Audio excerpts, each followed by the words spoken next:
Back in 2015, I remind you on a regular basis, I said provocatively, the facts don't matter, and that they've never mattered, but we're going to find that out in a way that we've never understood before. Think about a prediction that I made a few years ago when Donald Trump came on the scene, and I was just starting to write about this topic. I predicted loudly and multiple times and in public that Trump would change more than politics. I said that he would change how we understood reality. I love giving you reminders of things I said years ago so that you can see whether or not they came to fruition. And one of my favorite predictions, and it was my favorite because I knew that not a single person believed that this would happen, nor did anybody take it seriously. And here it is. I said in 2015 that Trump would not just change what we thought of politics, but that he would alter our understanding of reality itself. And I said it a number of times publicly, and almost nobody ever engaged me on that by saying, well, what do you mean? Like, what exactly does that mean? And if they had, I don't know if I could have explained it. But let me give you some examples.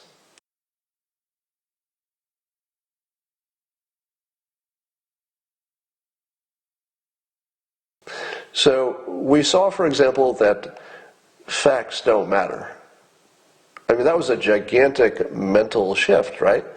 You went from a world in 2014-ish in which you thought facts actually matter and that people use them to make decisions. But I told you they don't. And that's not the way people are. People don't use facts to make decisions, except for the minor things that, are either really obvious or they have no emotional content. But for most of what we do, we're emotional creatures and we rationalize it after the fact. So I think most of you have come around to believe that is true. And think about how massive that is. To changing your understanding of reality from facts matter to they don't matter. Well, that's a pretty fundamental change, and I think a lot of you have gone on that journey with me. But here's just a few other things about reality that have changed in just the last few years. And it's funny when you see them all together. One is the Russia collusion thing. Wasn't there at least some point in that when you said to yourself, well, I don't believe this is actually an organized coup attempt to overthrow the elected president of the United States? What do you think now? That as of this week, we know that basically the FISA process was completely abused. Attorney General Barr says basically, well, it could be incompetence, but it certainly isn't looking like it, and we're looking to see if anybody needs to go to jail. So that's your Attorney General.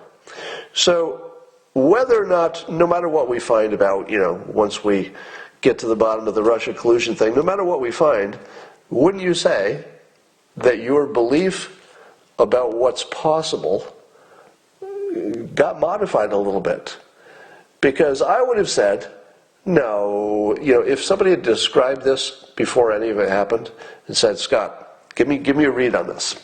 Tell me if you think this could happen. Deep state actors would put together this, BS charge about Russia that create this whole conspiracy, and it would be the grounds for impeachment, and they would remove a legally elected president with just a bunch of stuff they made up. I would have said to you, I don't think so. I'm not sure that's a thing. And then we watched it happen. We watched it happen. Now, there's some of you who said we've known for years. I would question what knowing means in this context. There were certainly people who were confident that it was always a big conspiracy, and people who thought it wasn't. But I don't know if anybody knows. I always point out the fact that there are always smart people all around every topic. So if you ever get to the point where you know the answer, some of them will be right. But if you can't tell which ones are right ahead of time, I don't know if it's anybody knowing they're right, or it's just people are on all sides, so somebody's got to be right. Anyway, so we have a different opinion about how slimy the people in our government are and can be. We've lost all trust in our intelligence agencies. I mean, I have to admit that the Iraq weapons of mass destruction and even other notable failures that they've had, I think, weren't they surprised by the fall of the Iron Curtain? So there's some famous failures of our intelligence agencies, but did you think that they might not even be working on your side? Did it ever occur to you that our most trusted intelligence agencies were actually not even on your side? They're not even on your team?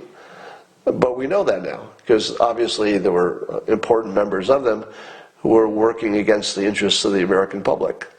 How about the World Health Organization? 2 weeks ago, did you think that was a legitimate international organization in which they were working toward world health? I kind of did.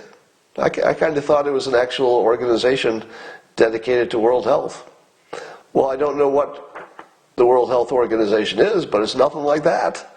Looks like it's some kind of Chinese propaganda organ. How about, how long ago was it that you thought the news was real? I came to this one sooner than you did because I've said this before, but because I'm often the subject of the news, I have a front row seat to see how inaccurate it is. Because when they're talking about me, I know if it's accurate. I'll be like, I didn't do that. I didn't say that. That's all inaccurate. But most of you are just observers. You're just in the audience watching people like me get ripped apart by the media, and you think, well, it's probably true. Well, they wouldn't say it if it wasn't a little bit true. It's probably true. But now you all know that the news is made up, right?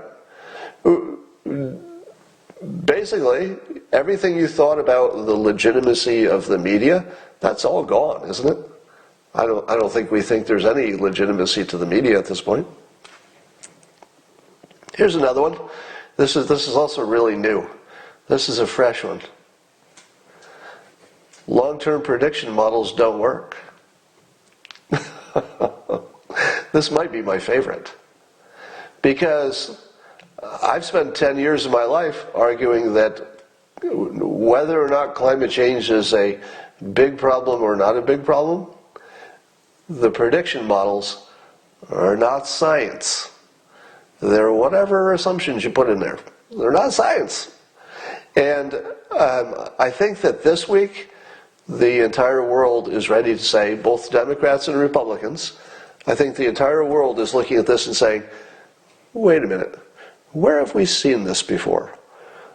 All the experts were on the same side. They had a complicated prediction model which they used to convince the politicians and the public of something very expensive, but then those models seem to be not as accurate as we had hoped. What's that remind you of? Well, I think that one of the big changes that's going to come out of this is that it's almost impossible to argue for climate change anymore. Because in order to make the argument, you're going to say, and, we got to do some climate change, and here's my argument. Here's my long-term prediction model for 80 years. And people are just going to say, put that down, put it down, put it down. And they'll say, no, I made a model. You see my graph. They'll say, put it down. We're not going to listen to your long-term models anymore. Now, even Fauci said that he didn't use the models to decide to close down or to agree to close down the travel from China or to agree to close down the economy. Rather, he said that the striking things were the experience that they observed in China and Italy. So even Fauci said they don't use the models. Fauci said, no, I just looked at what happened in other places and said that's a problem. Now, I think climate change is similar to that. I wouldn't put too much credibility in the models, but it might be true that the experts can just look at the data and say, hey, it's getting kind of warm and we think we know why. Maybe we should be worried about that. But the model part, the models are not going to be accurate. All right. Here's another thing I learned.